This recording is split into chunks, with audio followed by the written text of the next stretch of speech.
Welcome to the Witty and Gritty podcast, where we believe that lifelong learning and relentless determination are essential to developing your passions and reaching your goals. Here to help you along the way are the hosts of the show. Take it away, ladies. Hey y'all, I'm Brooke. And I'm Farron. As educators and high achievers, we're passionate about providing our listeners with effective strategies to help navigate life's obstacles and reach your goals sooner. Join us as we break down credible research that gives you a fresh perspective and challenges your limiting beliefs. Laugh and grow as we share personal anecdotes and interviews from people that have demonstrated what it takes to be successful. By implementing these practices, you will develop your unique skill set and learn how to better serve your community. Get your mind right. And enjoy this time designed just for you. Team effort on this one, Farron. Episode 145. Rhyme anytime now. I had one, and then you start talking. Want to go for a drive? Oh, I would love that. I'm all about questions. Yeah, you sure are. Yeah. What will she think of next? I don't know. I love you, a bushel and a peck. A bushel and a peck and a hug around the neck. Hug around the neck and a barrel and a peep. A barrel and a peep, and I'm talking to myself about you. About you. That's a remix. Someone out there knows that. Surely my family members did not make that up. Well, I've seen like signs that and shirts that say that. Maybe it's a Midwest thing. That's what I was thinking. All right, Midwesterners. Yeah. What do you call yourselves? The Huskers. Oh boy. All right. A love language mini-series. Remember, it's not just about your spouse, but it's anyone you have a relationship with. So take your spin on it. Get a copy of any of the variations of this book. We'll link all of them for you. We're so thoughtful. Speaking of, the last episode was gifts. But the first one was words of affirmation. And the second one was quality time. And if you're new around here, we are really good at segues. Not the ones you ride, but the conversational ones. And speaking of conversations, this has nothing to do with what's next, but the fourth love language we're talking about is acts of service. Fun fact, Farron. Oh, look at that alliteration. I didn't even mean to. Fun fact, Farron. Fun fact, Farron. I scored 1 point out of 30. Oh, man. On this one. Well, I scored 7 on all of them. Good job. 9. Except 8 on quality of service. Whatever that math is. 9. You're right. Oh, fun times. So I'm not very good at this one. Well, again, that's a limiting belief. I have grown to become better at this one. Good job. Good job. Again, Philippians 4:13, because ain't no way that is taking a lot of love. Yes. Speaking of Jesus, there are also biblical references throughout this book, which you know we love around here. And so Jesus demonstrates being a servant leader by washing the feet of people that in the crowd. And so he called his disciples to do the same thing. And he said that in his kingdom, a.k.a. heaven, those who would be great would be servants. So, I didn't realize the Bible had AKA in it. That's pretty cool. I mean, it's the what modern... translation? It's the Farron's translation. Coming to Lifeway, never. It says somewhere in that there Bible. Acts of service. Okay, so like Farron was saying, this is stuff you do for someone else. Taking out the trash, vacuuming, washing dishes, custodial duties.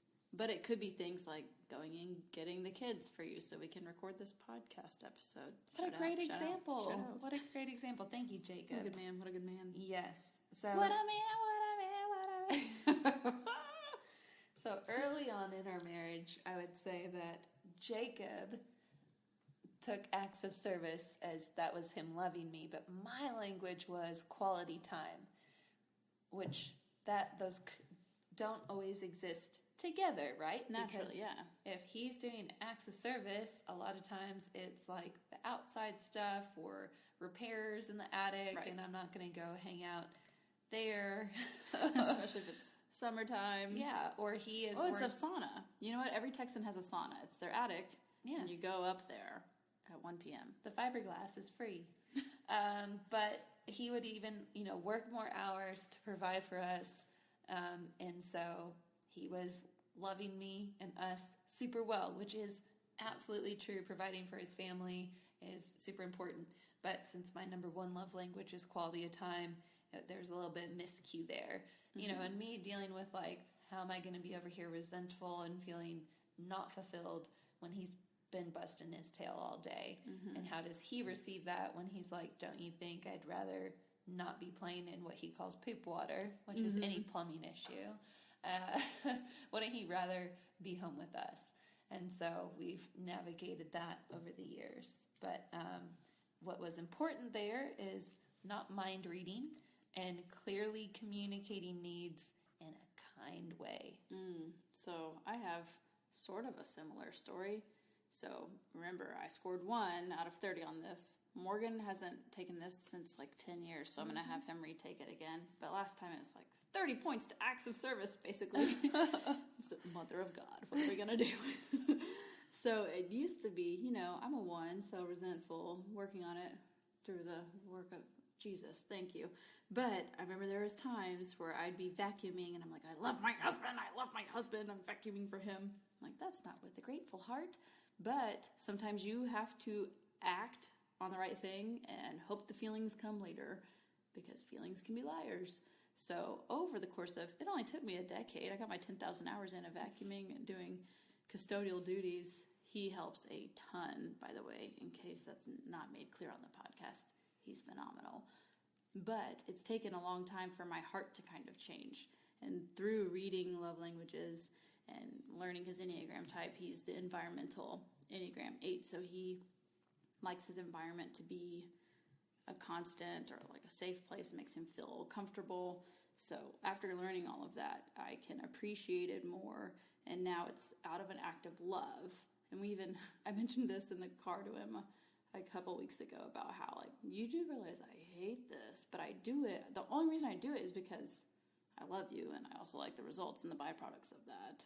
So, yeah, fun times.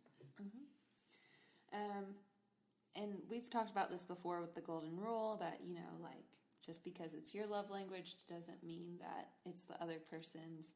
And just to make you feel more normal, he does note in this part of the book that he has very seldom met a couple that have the same love language. So I think that's important to bring up, kind of, again, a nice segue here. But just to point out that if you and your husband don't have the same love language, it doesn't mean you're destined for doom and failure. Right. That's not said anywhere.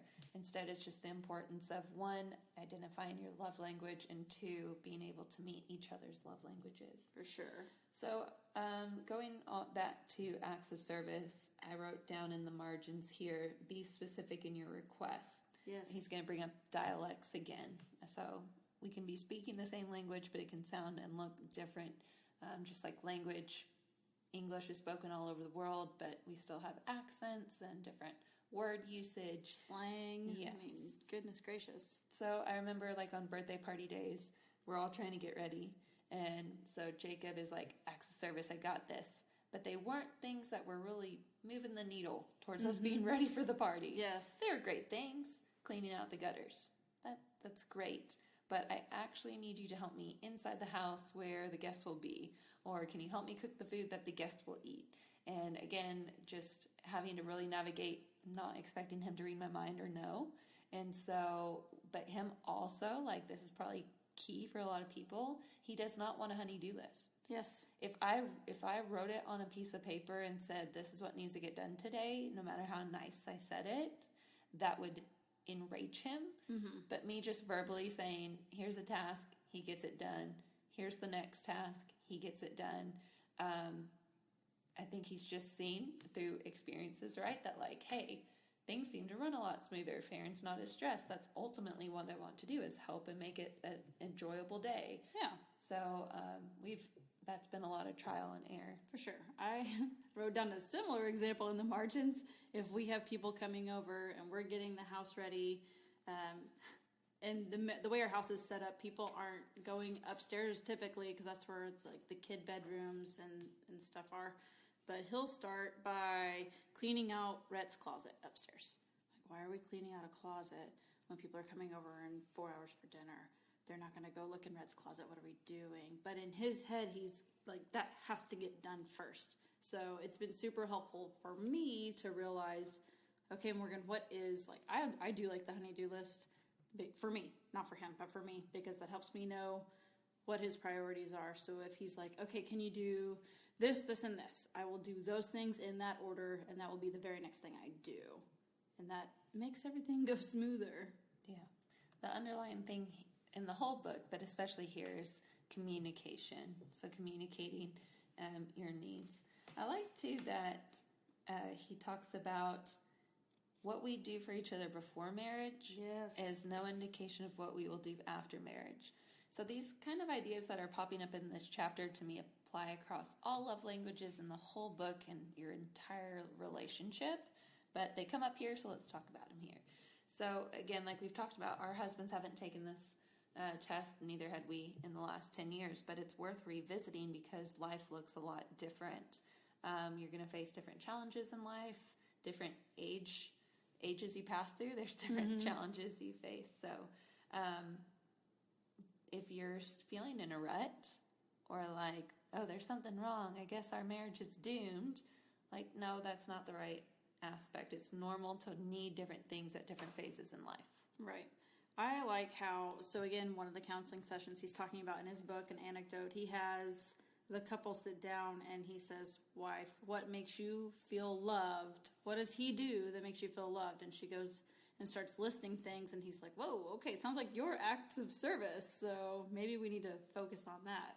So that's just one way to ask. You could just ask your spouse or friend or whoever we're talking about, what makes you feel loved? We did this in our car on the way home from church. I said, Sloan, how do you know Dad loves you? What's one thing that makes you know he loves you? And she would say something, and I was listening for what their love languages were. So sure enough, Sloan was like, when Dad plays Uno with me. I was like, okay, quality time. Scout said, when he gives me eyeball kisses, like she'll close her eye and he'll kiss her on the eye. I'm like, okay, physical touch. Rhett, who knows what he's going to say? Like dinosaurs, cowboys, I don't know. And so we played that game. It's an easy game you could play in the car, but it's all you have to do is just say, what's one thing I do? Or how do you know your sister loves you? What is one thing? And that's a good indicator. Yeah. So it sounds like you're getting some feedback on what they enjoy, which leads into some not so nice feedback that sometimes we're going to receive criticism. Right. And you can do two things with that. I had this talk with my U10 soccer girls. They're fourth graders. I told them as their coach, my job is to be honest. So if we're not playing well, I'm not going to say, okay, guys, we're doing good. Let's work on this. And I say it in a very kind and caring way. But I told them my job is to be honest. And then after I've provided criticism, I don't have to do this as much anymore because I set the expectation early on that when I tell them what they need to do differently, they have two choices. Right. They can either say, okay, and work on it, or they can shut down and give up. I mean, that's usually the one of the two ways it goes. Mm-hmm. And so I said, if you want to make progress, then you're going to listen to the criticism or the feedback and learn from it. And I said, that's going to be your whole life. Yep. Sometimes people are going to give you feedback, and you're going to say, no, I disagree with you. Sometimes you're going to listen, and that's a whole thing. And who are you? Who's the critic? Like in Daring Greatly, she talks about the man in the arena. So is it the crowd in the stands that can't even play the sport, or is it the person on the field that truly wants what's best for you and their team? Teammate out there, for sure. Sees your potential. So I thought that was a good point. Yeah, I also like how in the middle of these counseling sessions, he's like, okay, Mary, you have your list from Dave. You do understand that these are the top things he would love for you to do just consistently. If you do them, he's going to feel loved. Yes, I understand that. Okay, if you don't do them, that's going to show him that he's not as high on the priority list. And she's like, okay, I understand that. And then he was like, Dave, do you understand that when she does these things on this list, she is showing you that she loves you? So it was very clear, and it was said out loud. So it's one of those things like Morgan, he hates putting the trash bag back in the trash can. I don't know why. But it does not bother me at all. So it will not bother me ever if there's a trash bag sitting on top of the trash can, because I know he hates that job so much, and it takes, 5 seconds and doesn't bother me. So why would I not do that for him? Yep, great example. Okay, so this came up earlier too with words of affirmation about not manipulating or guilting people into doing something for you. So just make sure that your delivery in being specific about what you'd like isn't trying to be manipulative or controlling or guilting them into doing it. So just a reminder there. He brings up a couple of points. He talks about, first, it illustrates clearly what we do for each other before marriage is no indication of what we're going to do during marriage. You mentioned that. And then he talks about the second truth is love is a choice and can't be coerced. Like, I can't make you love me, but I can show you love and hope that's reciprocated. And you mentioned criticism as well in there. And then the third truth is, which only the mature lover will be able to do, is to be able to take those criticisms and realize, oh, okay, if they're getting frustrated that the counters aren't clean, maybe that's their way of saying, can you please clean the counters? That's not necessarily the delivery as best as it needs to be, but if I can start picking up on that, especially if they're not into this book and they don't care to do the study or whatever, you can start picking up on those clues and playing into that. Yeah, I don't know that this fits here, but my personal girls were like, you are always mad when it's time to clean. And I had to take that criticism and think about it. Yeah. And I said, you know what? I ask you nicely, and you fight and argue and whine with me. And then I ask you more sternly, and you still fight and argue and whine about it. But man, when I get ugly about it, y'all sure go in there and get cleaning right away. I said, I don't want to be like that. So can we have an agreement? I'll ask nicely, but I need you to respond when I ask nicely. And so I don't know how you have a conversation with an adult like that. But, maybe some people just don't feel heard. Maybe they tried in a nice, kind, indirect way to ask you, and it was ignored or fell on, deaf ears. But we need to return to that kindness. Yeah, and even just like what you were saying, be very specific. So you could even say, all right, girls, it's time to clean up. This is me asking nicely. Yes. And then that's their cue. So you could even say, hey, husband, whatever you want to say. And you don't have to say, this is me asking nicely. You could just say, it would really help me out. It would help me be less stressed. It would help get everything moving faster. Could you please do this? Yeah. I think sometimes I start off nice but vague, and then I get mean and specific.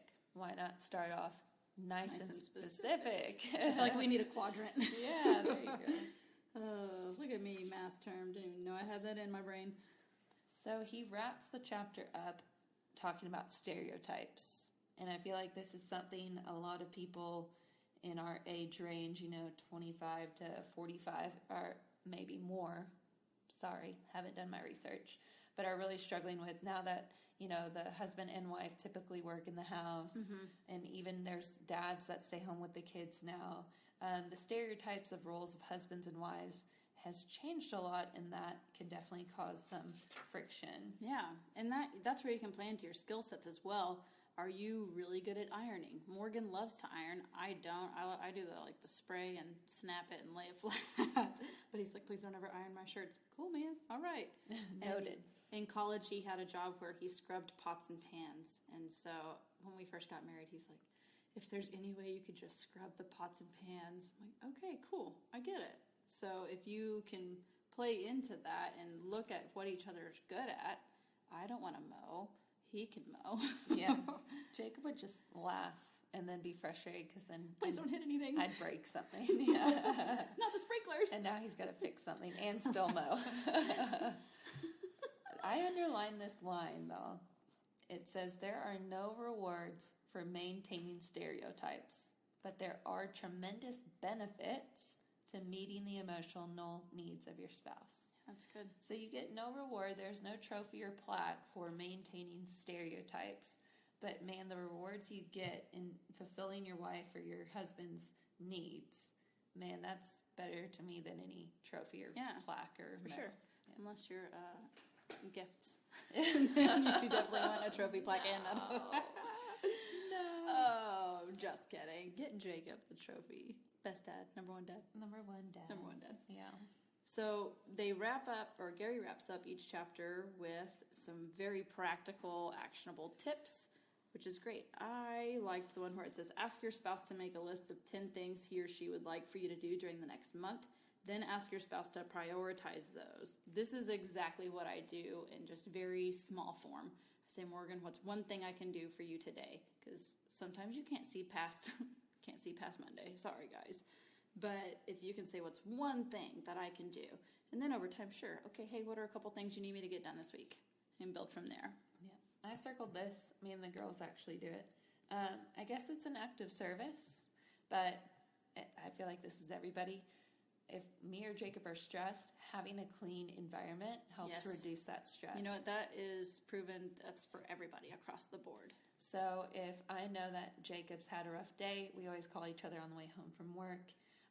I'll say, hey girls, daddy's had a really rough day. Let's clean the house and surprise them. Absolutely. And they are so excited to clean on those days. And he's really good about walking in and he's like, wow, and makes it a big deal. Yeah. Because it really is a big deal. So it is an act of service, but that's something that I think like everyone would. And it goes back to what we talked about a few episodes ago about, teaching my kids how to love your husband well. Yes. And just serve each other. And they really don't want to clean, but now, again, they're excited because they've seen the reciprocation. He does come home in a better mood. Yes. He, covers them with words of affirmation, being grateful and all the things. Yeah. So just demonstrating that at an early age. We do that too. Morgan travels a lot for his job. So there's even been a time where I had my brother, my sister-in-law, my parents come over and help decorate the house. That is not my skill set. Stephanie is extremely gifted at decorating homes. That is her jam. That's what she does. Stephanie Adams Homes, if you want to follow her. But she came in, brought some stuff. We all got it done while he was hunting, so it was like double bonus for him. He came home from a great weekend. He was with clients, so, work trip. But then he comes home, the house is decorated and clean. He was so pumped, and all that did was just getting a little creative and asking people for some time and paying them in pizza. Yep, and it all just goes back to knowing your spouse. So, if you're looking at where to invest your time, after you figure out the love language, then get specific about your spouse. What does it look like to them? Yes. And you might have to directly have those conversations and not be mind readers or hope they figure it out. Yeah, I love it. Okay, y'all, that ends the Acts of Service episode. Next week, come back for the last love language we will discuss. Last but not the least. Brown chicken, brown cow. Bringing it back. Yeah, baby. Bye. We help hardworking Christian women get the growth they want by giving them the tools they need in order to have more joyful lives. We love providing our Christian-based personal growth podcast to our listeners at no cost. If you are enjoying the content, please consider supporting our mission by donating to our Patreon. We're a small team creating the show for our community by researching, recording, and producing the episodes ourselves. Any amount is greatly appreciated. Your support will help offset the cost of making and hosting the show. As a thank you, you can receive exclusive access. For more details on specific membership tiers, visit our Patreon page. Go to patreon.com/witty and gritty. We've included the link in the show notes.